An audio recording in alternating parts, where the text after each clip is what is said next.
most simplest things in this country, I promise you, are the most beautiful. I'm telling you guys, there's a lot to appreciate about this place.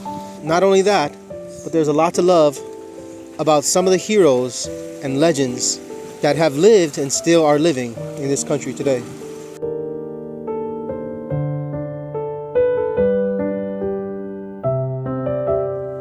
Welcome back to the channel, guys. Learn to be Filipino. If you've already been watching my videos, welcome back. And if you're new here, thank you very much for stopping by for the first time. You could have been anywhere else in the world. Guess what? You chose my channel, so I highly appreciate that, and I am super grateful. If you vibe with any of my content, feel free to hit the subscribe button, like this video, and share with the friends that you know want to come to the Philippines. Today we're going to dive into something super powerful. If you guys know me off camera, then you know that I love history, and I have searched about the Philippines history on my own time. So today I got a list of 5 Filipinos who continue to inspire millions of people, not just here in the Philippines, but all over the world. We're not just talking about historical textbooks, heroes, no way. These are real people with real stories that are recent and relevant. They faced adversity, challenged the status quo, and reminded the Filipino people that being a Filipino is something to be proud about. So sit back, grab yourself a cup of coffee, because we're gonna go on a journey of resilience, truth, and hope. First one on my list, guys, is Maria Ressa. As some people might call her, the defender of truth, who literally risked her life for freedom and truth. You've probably heard her name before, a Nobel Prize winner in 2021. But do you know the gravity of what she stood up against? The co-founder of Rappler, an independent news outlet that took a bold stance against discrimination and corruption in the country. If you guys know, you know. Now imagine being harassed online daily, sued multiple times, facing potential prison time, all because you reported the truth. Would you still keep going? Maria did. This is super commendable and respectable. So, as one of my favorite people in the world, Maria Ressa is one of those people. She showed the world that a pen, or in this case digital journalism, is still mightier than the sword. She reminds Filipino people, especially the youth, that press freedom is non-negotiable. She once said, "Don't be afraid. If you don't exercise your rights, you will lose them." That hits hard no matter what democracy you come from, especially in a world drowning in fake news and echo chambers. Maria Ressa inspires millions of people, including Filipinos all around the world, to think critically and to think the power of truth.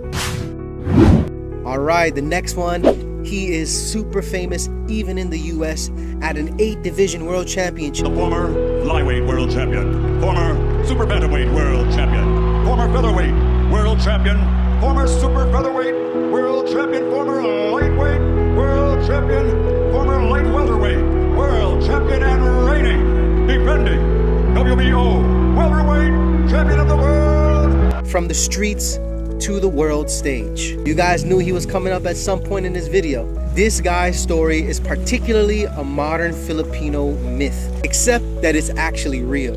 Born in General Santos City to a poor family, Manny Pacquiao left school and started working jobs at a young age to support his family.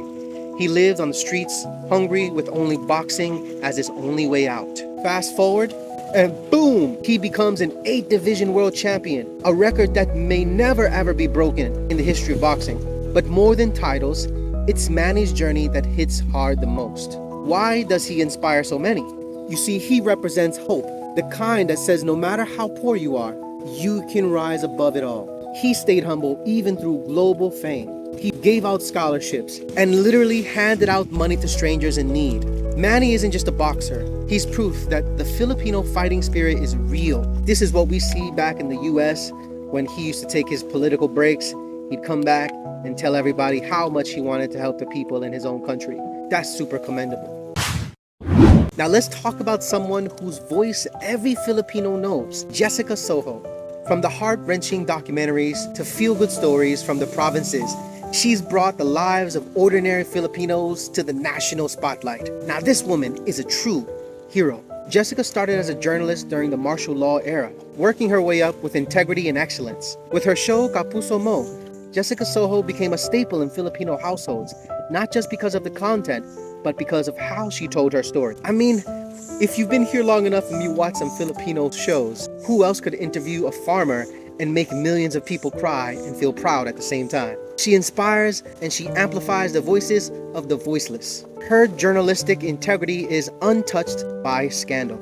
She shows that success doesn't mean leaving your value behind. Jessica Soho is a reminder that storytelling is powerful. It can change lives. It can influence policy. And most importantly, it can make us remember who we are as people. And I'm sure the Filipinos are proud of that. Next on my list is Efren Peñaflorida, the pushcart educator.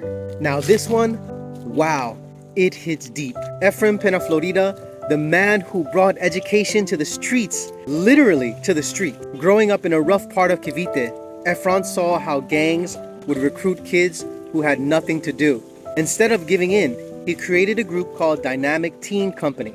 And together, they built the Clariton Classroom, a mobile pushcart classroom. While others ignored street children, he walked up to them with books and hope. And in 2009, CNN recognized him as their Hero of the Year.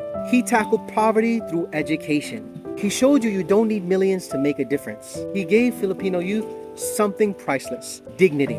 Efren once said, "You are the change that you dream, as I am the change that I dream. And together, we are the change that this world needs to be." That's the kind of message we need more of.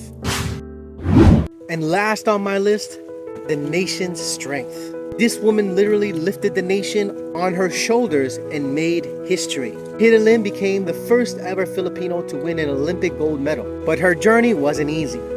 She trained with makeshift weights, faced gender stereotypes, and even political targeting at one point. She trained in a parking garage during the pandemic. Think about that. While the world was shut down, she kept going. And then gold for the Philippines. She shattered barriers for women in sports, especially in the Philippines. She proved Filipinos can win on the biggest stage. She reminded young girls that strength isn't just about muscles, it's about heart, most importantly. Look, when she cried during the national anthem with that medal around her neck, I think the whole country cried with her. That moment wasn't hers, it was yours, all the Filipino people out there. It's something that I always stress about. It's times like that that make me want to be a Filipino.